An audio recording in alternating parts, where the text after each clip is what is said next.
Tes SSCT atau Suck Sentence Completion Test adalah suatu teknik proyeksi yang digunakan untuk mengungkap dinamika kepribadian yang dapat menampakkan diri individu dalam hubungan interpersonal dan dalam interpretasi terhadap lingkungan.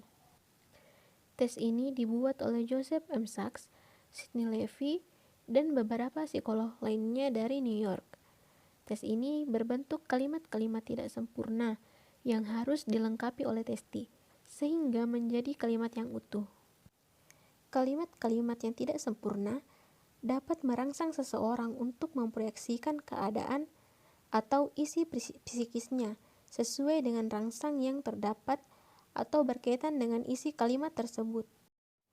Isi kalimat-kalimat tersebut berkaitan dengan area-area masalah kepribadian yang meliputi sikap individu terhadap 4 area individual adjustment, diantaranya keluarga, seks, hubungan antara manusia, dan konsep diri. Selanjutnya, kita akan membahas mengenai cara penggunaan atau pengadministrasian tes SSCT. Petunjuk penggunaan. 1. Tes ini diberikan untuk anak yang berusia 12 tahun ke atas. Yang kedua, dilaksanakan secara tertulis. Yang ketiga, dapat digunakan secara individual atau kelompok. Bila dilaksanakan secara kelompok, perlu dijaga agar anak yang satu dengan yang lain tidak saling bekerja sama. Adapun langkah-langkah persiapan sebelum melakukan tes SSCT, yang pertama mempersiapkan buku atau lembaran tes.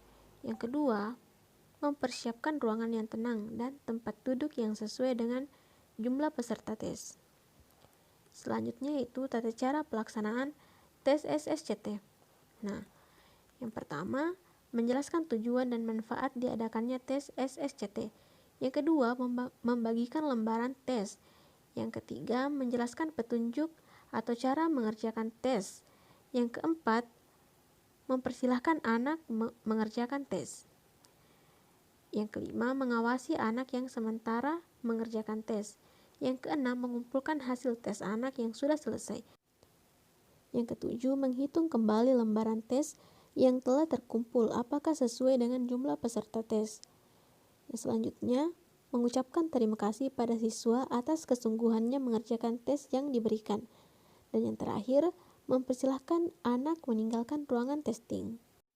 Nah, lalu bagaimana sih cara scoring dan interpretasi pada tes SSCT? Nah, jadi scoring dan juga interpretasi dari SSCT cenderung subjektif, yaitu berdasarkan pemahaman dari tester ataupun interpreter.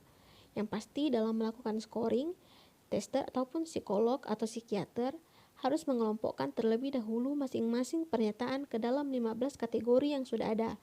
Setelah itu memberikan rating atau penilaian kepada masing-masing kategori dan juga pernyataan. Adapun langkah-langkahnya yaitu sebagai berikut. Yang pertama, dengan menuliskan rating 0 apabila tidak terdapat masalah atau gangguan terhadap kategori. Yang kedua, memberikan rating 1 apabila terdapat masalah pada kategori, namun tidak membutuhkan intervensi psikologi secara spesifik.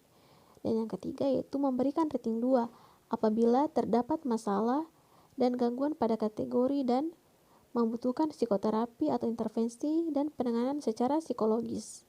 Setelah melakukan rating, maka dilakukan interpretasi berdasarkan hasil rating, berupa komponen atau kategori apa saja yang bermasalah dan membutuhkan intervensi atau psikoterapi, serta bagaimana cara klien dan peserta menyelesaikan masalah, dan kondisi kepribadian dari klien ataupun peserta secara umum.